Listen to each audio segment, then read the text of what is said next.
So with the amount of fades and omens I've been getting in my games, Valorant is starting to look a lot more like a horror game.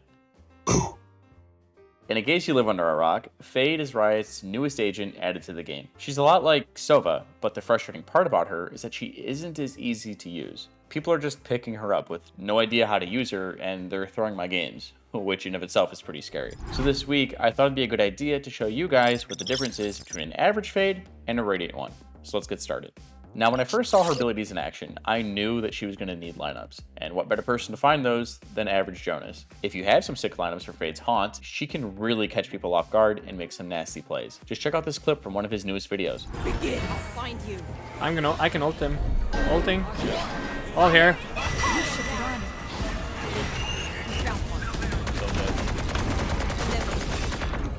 Nice.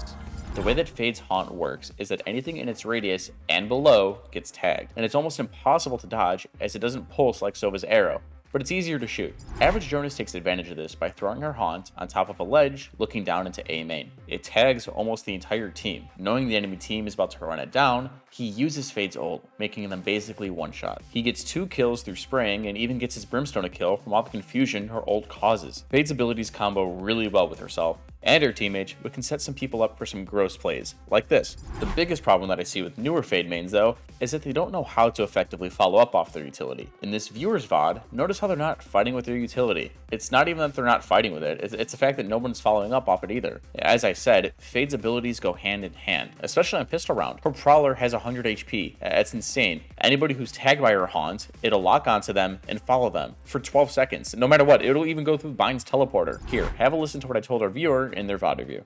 Okay, so far in the round, you've used your eye and you've used a Prowler. And so far, you've gotten 0 value off it.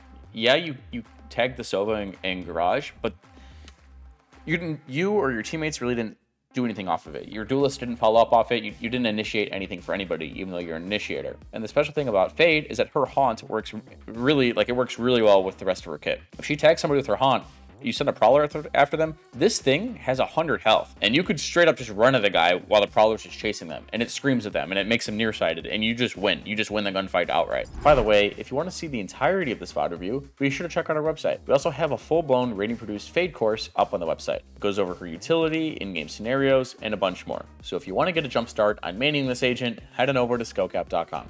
So the issue with her lineups though, is that some people get too caught up in them. You don't really need lineups. I mean, the most efficient isn't always the most efficient, if that makes sense. The more time that you think about your utility, the less you have with your gun out and are ready to fight someone. Sometimes you just need simple information as to whether or not someone is there. Here, watch this clip from Shazam. His Haunt tagged 3 people. That information is insane in of itself. His Omen on B site can now brace for impact, or even expect somebody in B main in case this is a B split. The important part of this clip is when in the clutch, Shaz isn't tossing his Haunt on top of a roof or something, or some weird lineup. He just needs to know whether or not someone is back site. He finds out exactly where Raze is, has good mechanics, is able to isolate that 1v1 and win his team the round. So when in doubt, just throw it out. And one thing that I think people are really starting to figure out is that Fade C's combos really well with other agents. When you get hit by this thing, you're stuck. You're not going anywhere. You could mix this in with Killjoy's mollies, Raze's paint shells, and so much more. It's such a flexible tool and can be used in so many situations.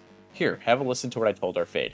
Perfect world. Let's say, for example, you still had your suck thingy, whatever it was called. You throw it now, it sucks the entire enemy team, they're stuck in this area or whatever. Then imagine Breach C blasts them. They're all just dead. Breach just gets a 4K, and then you guys just win the round. If you saved your suck grenade or the C's for when the enemy starts to retake and they're stuck in that chamber slow, even if they weren't stuck in the chamber slow, if somebody's spotting this, they're jiggling right, and oh Fade, they're coming out, so you peek from here and you bounce your suck grenade here and it lands here, and then Breach C blasts them. That's an easy free kill, and it's such a good utility combo that if you just think about when you're going to use your C's, it just it would have been so nice. Now, if you want to play Fade like a Radiant, you'll learn how to fight with her abilities and get some pretty free kills. Watch how in this round, Sick throws his Haunt on the run and uses it to isolate separate fights for him and his teammate. I mean, unfortunately, he couldn't finish the clip. That's okay. Even pros fumble sometimes. The thing you want to take away from this round is how you can fight with utility just like Sick. Radiant Fade mains find out ways to make plays for themselves, put themselves in advantageous gunfights, and consistently get better by fighting more. Wow, this clip from Sam really demonstrates how strong Fade's abilities are when comboed together. Neon 7.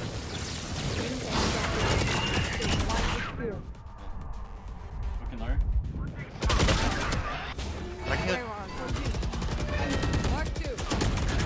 Side, one side. You want to Heal me! I did. One enemy remaining. He might be side. He might be side. He knows his team is getting run over on A site, and he uses his ultimate and Prowler combo to carefully take down the Neon. After clearing the entry, he uses her C's, or her goop as I like to call it, to prevent her teammates from trading her, decaying them and getting them free kills. Then he re-clears ramp with the rest of the team, and he wins the round. Knowing how to handle overwhelming situations like these is the difference between a low rank fade from a high rank. Perfect utility usage and game sense all around. You see that shit in chat? You see that shit?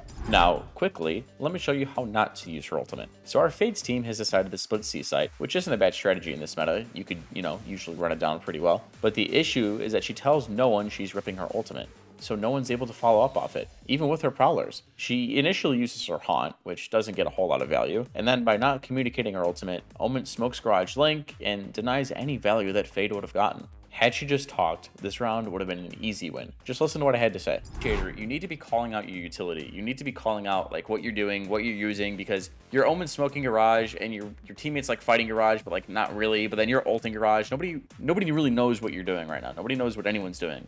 If you tell your Omen that you're ulting this, he probably isn't going to smoke this. And then your chamber probably just waits outside of Garage, or whoever just died in Garage just waits. They wait for the ult to go off. They wait for your dog to come in, and then they fight, But because you didn't say anything, you didn't really... Your whole ult, everything here got zero value. If you're playing an initiator, you need to be talking. You need to be saying what you're doing, what you're throwing, what you're doing. You know what I mean? This is all just one of many in-depth guides that we have on our website, though. Also, if you want a chance at having your VOD reviewed, be sure to subscribe on our website at SkillCapped.com. We also have tons of Radiant Smurf commentaries. We have Radiant players walking through exactly how to have the most impact possible in a bunch of different situations. As you mentioned before, it's also backed by a rank improvement guarantee, and the reason to do that is because you're just that confident that our service works. And if it doesn't work, then you shouldn't pay. So what are you waiting for? You got nothing to lose. Head on over to SkillCapped.com and get started on your way to that rank that you deserve. So hopefully you guys have a better understanding on how you can get more value out of Fade. Watching pros play is a great way to learn. Same goes for this new agent. She's honestly a ton of fun, and when comboed correctly, she is literally scary to play against. Anyways, if you guys enjoyed the video, be sure to drop a like and subscribe to the channel down below. It really does help us out. And that's all for us. I'm Teets, and we here at SkillCapped want to thank you all for watching, and we'll catch you guys in the next one. Take care.